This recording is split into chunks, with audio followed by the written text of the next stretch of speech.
اصل میں آج جو دنیا میں جو کریشن آف یونیورس کا تصور ہے جو تقریباً اب متفق علیہ ہے، کچھ عرصے پہلے تک جس کو ہم کہتے ہیں Newtonian era of physics, Newton کا دور، وہ بابائے فزکس ہے، اس میں کوئی شک نہیں۔ بابائے طبیعیات جو ہے وہ نیوٹن ہے، اگرچہ اس کے بعد ایک انقلاب عظیم آئنسٹائن کے ذریعے سے آیا۔ اب یہ آئنسٹائن کا دور ہے جس میں ہم سانس لے رہے ہیں، لیکن یہ کہ بابائے طبیعیات نیوٹن۔ اس نیوٹونین فزکس نے جو تصورات پیدا کیے تھے، اس کا ذہن میں یہ نقشہ تھا کہ یہ کائنات ہمیشہ سے ہے اور ہمیشہ رہے گی، مادہ ہمیشہ سے ہے اور ہمیشہ رہے گا،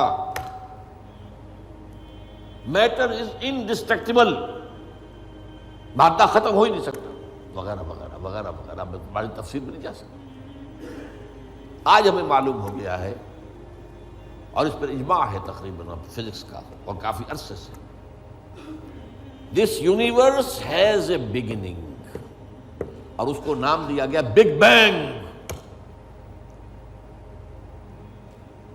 کتنے بلینز اینڈ بلینز اگو، ایئرز اگو، ایک بہت بڑا دھماکہ ہوا تھا، بگ بینگ، اور اس سے کائنات کا آغاز ہوا۔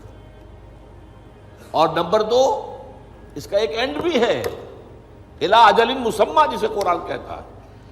یہ کائنات ہمیشہ کے لیے نہیں ہے، الی اجل مسمی، ایک خاص مدت معینہ تک یہ رہے گی، اس کے بعد خاتمہ ہو جائے گا، یہ ہمیشہ کی نہیں۔ تو بگ بینگ سے جو ایک نظریہ شروع ہوا کہ شروع میں کیا تھا، ذرات تھے، بہت چھوٹے بہت چھوٹے بہت چھوٹے بہت چھوٹے، فوٹونز، ان میں حرارت اتنی تھی، ٹریلینز ڈگری آف فارنہائٹ یا سینٹی گریڈ جو چاہیں کہیں، and they were running away from each other. یہ تھی first stage of the creation of this material world. پھر یہ ذرات جو ہیں یہ مل جل گئے، اس سے گیلیکسیز وجود میں آئیں، گیلیکسیز ایک دوسرے سے بھاگ رہی ہیں، آج بھی مانا جا رہا ہے ایکسپینڈنگ یونیورس، یہ کائنات ابھی پھیل رہی ہے، اور گیلیکسیز کے درمیان فاصلہ بڑھ رہا ہے۔ اور بڑی پیاری مثال دی جاتی ہے کہ اگر ایک غبارہ ہو، اس غبارے کے اوپر آپ نے کوئی ڈاٹ لگا دیے، اس غبارے کو جتنا پھیلائیں گے پھولائیں گے تو وہ ڈاٹس بھی ایک دوسرے سے بڑھتے چلے جائیں گے، فاصلہ ان کا بڑھتا جائے گا۔ پہلے غبارہ اتنا تھا، اب اتنا ہو گیا، تو وہ جو دو ڈاٹس کے درمیان فاصلہ اتنا تھا وہ اتنا ہو گیا۔ تو theory of the expanding universe, Iqbal نے کہا ہے یہ کائنات ابھی ناتمام ہے شاید، کہ آ رہی ہے دمادم صدائے کن فیکون کن فیکون۔ ابھی تو جیسے کہ قرآن مجید میں آیا بھی ہے، ہم اپنے خلق میں ہم وسعت کر دیتے ہیں جو جتنا چاہتے ہیں، وَنَزِيدُ فِي الْخَلْقِ مَا نَشَاءُ، یہ تخلیق جو ہے بھی جاری ہے۔ بہرحال اس کے بعد وہ دور آیا کہ پھر یہ گیلیکسیز کے اندر یہ کرے بنے اور سٹارز بنے، اور پھر وہ کرے ٹھنڈے ہونے شروع ہوئے۔ انہی میں سے ایک کرہ ہمارا یہ زمین ہے۔ یہ آگ کا کرہ تھا، آگ کا جیسے سورج ہے، لیکن ٹھنڈا ہوا، ٹھنڈے ہونے سے یہ سکڑا، تو اس پر اونچائیاں اور نیچائیاں پیدا ہوئی۔ اس میں سے جو بخارات نکلے انہوں نے جا کے ایٹماسفیئر کی شکل اختیار کی۔ اس ایٹماسفیئر کے اندر پھر گیسز کے باہمی انٹریکشن سے پانی پیدا ہوا، اور ہزارہا برس تک پانی برستا رہا، پانی برستا رہا، پانی برستا رہا، جس سے سمندر وجود میں آیا۔ اور وہ جو زمین ٹھنڈی ہوئی تو اوپر کرسٹ آف دی ارتھ جو آیا ہے، وہ اور پانی، اس کے امتزاج سے اس کرۂ ارضی پر حیات کا آغاز ہوا، اور اس حیات کی لکھوں سال کے اندر ارتقائی مراحل سے گزر کر آخری نتیجہ جو ہے وہ آج کے نظریے کے مطابق وہ ہومو سیپینس انسان ہے۔ یہ میں نے آج کا نظریہ تخلیق آپ کے سامنے رکھ دیا۔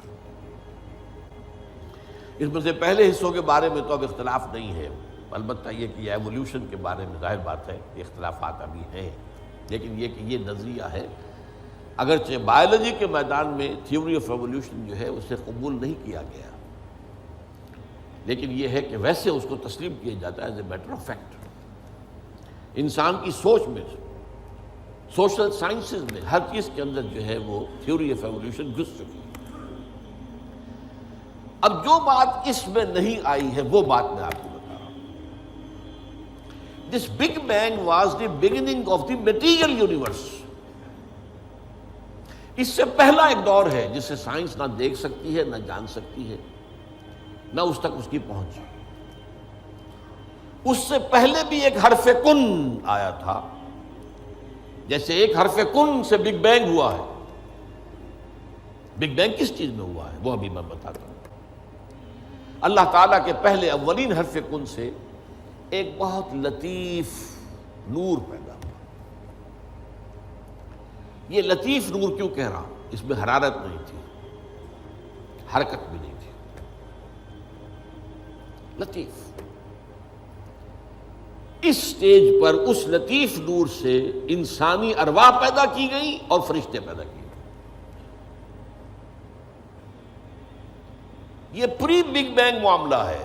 ارواح انسانیہ میٹیریل نہیں ہے، ان کا تعلق اس یونیورس میٹیریل یونیورس سے نہیں ہے۔ یہ تو بگ بینگ سے پہلے کی بات ہے، فرشتے اور ارواح انسانی۔ جسد نہیں تھا، صرف روحیں تھیں، لیکن ہر ایک کی روح تھی۔ آدم سے لے کر آخری انسان جو آئے گا دنیا میں قیامت سے تب پہلے تک، سب کی ارواح موجود تھی، اور ان سے عہد لیا تھا اللہ نے، الستُ بربکم قالوا بلی۔ اب جو آدمی اس بات کو نہیں مانتا وہ کیسے سمجھے گا کس سے عہد لیا تھا؟ جدید دور کے ایک مفسر نے لکھا اپنی تفسیر میں، یہ عہد انسان کی تخلیق سے قبل عالم غیب میں لیا گیا۔ میں نے ان سے عرض کیا کہ حضور یہ تو جملہ آپ کا محمل ہے، جو پیدا ہی نہیں ہوئی اس سے کیسے عہد لے لیا؟ عہد و معاہدہ تو ہوتا ہے جو موجود ہے، اور پھر اس میں بھی یہ الفاظ آتے ہیں، میں بقائمی ہوش و حواس یہ اقرار کر رہا ہوں، فل کانشسنس، سیلف کانشسنس کے ساتھ آدمی ایک عہد کرتا ہے، ایک اقرار کرتا ہے، ایک معاہدہ کرتا ہے۔ تب میں نے جب ان سے عرض کیا تو انہوں نے مانا کہ ہاں تمہاری بات ٹھیک ہے، یہ عہد اجساد انسانیہ کی تخلیق سے قبل ارواح انسانی سے لیا گیا۔ یہ ایک سٹیج تھی جس میں ارواح پیدا کی۔ اس عالم ارواح میں جبکہ ابھی میٹیریل ورلڈ شروع نہیں ہوئی، ابھی وقت کا کوئی تصور نہیں ہے۔ یہی وجہ ہے کہ عالم ارواح میں جو کچھ ہوتا ہے اس میں وقت نہیں لگتا، کن فیکون، کن فیکون۔ عالم خلق میں آ کر وقت لگتا ہے۔ آسمان اور زمین 6 دنوں میں پیدا کیے ہیں، وہ دن ہمارے 24 گھنٹے والے دن تو نہیں ہے۔ انسان کے ایک نطفے سے لے کر ایک بچے کے مکمل ہونے تک 9 مہینے لگتے ہیں، ٹائم لگتا ہے۔ عالم ارواح میں ملائکہ کے لیے کیا خیال ہے آپ کا؟ جبرائیل کو عرش معلیٰ سے یہاں آنے میں کوئی وقت لگتا ہے؟ ٹائم ایلیمنٹ ہے ہی نہیں۔ ابھی یہ اس دور کی پیداوار ہے جبکہ ابھی ٹائم پیدا ہوا ہی نہیں۔ Time and space, time and space جو ہے یہ کانسیپٹ ہے بگ بینگ کے بعد کا۔ حرکت بھی ہے تو اسی کے بعد جو وقت کا تصور پیدا ہوگا، دی پاسنگ ٹائم۔ لہذا یہ ارواح انسانیہ پیدا کی گئی جبکہ ابھی میٹیریل یونیورس کی ابتدا نہیں ہوئی تھی، اور ان کو ایک کولڈ سٹوریج میں رکھ دیا گیا۔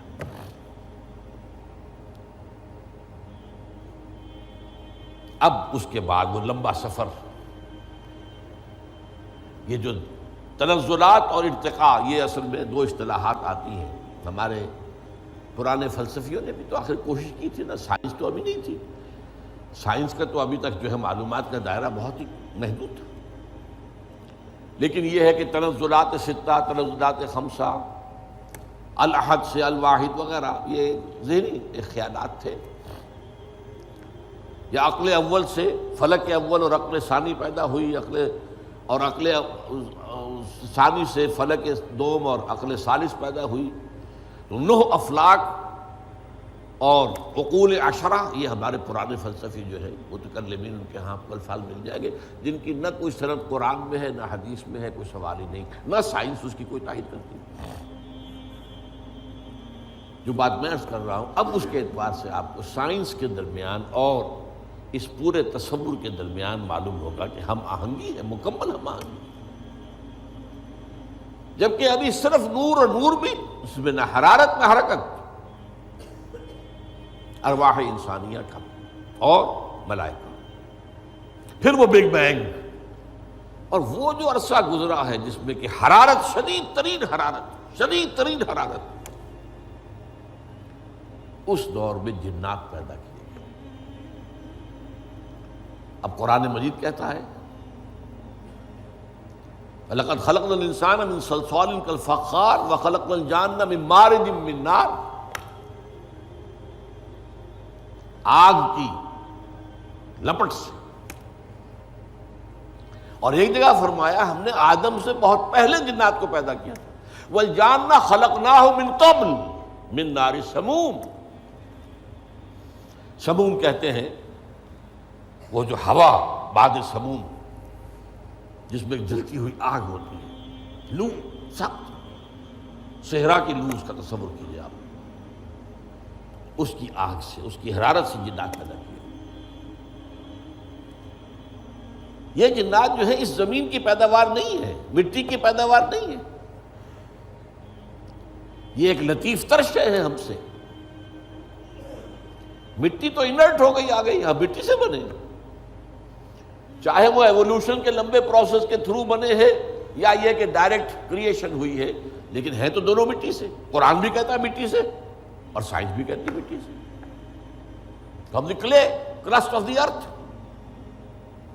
اور قرآن بھی کہتا ہے وَجَعَلْنَا مِنَ الْمَاءِ كُلَّ شَيْءٍ حَيٍّ، ہر شے میں حیات جو ہے، اس حیات کا منبع اور سرچشمہ پانی ہے۔